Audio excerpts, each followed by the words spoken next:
What's your current favorite song? Hirap agad Current favorite song, Sining by Dionela. Ano naman tayo para sa vlog. So mga kagulen sa lahat, ito nakikita natin sa journey ni Quezon to. Kanyang journey with his dream. First NBA or first Pinoy to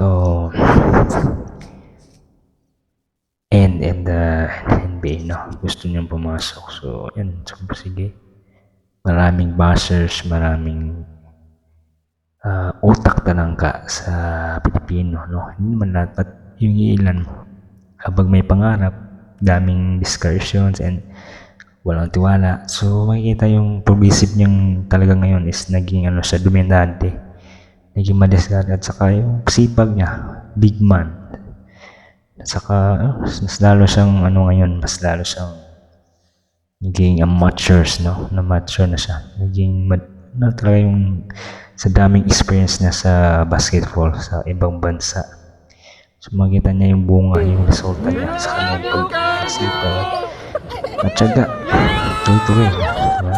So napaka-ipag tong batang to, may future in the Gilas in the Philippines. Yan, kaya wag lang tayong sumuko sa mga buhay, may pangarap.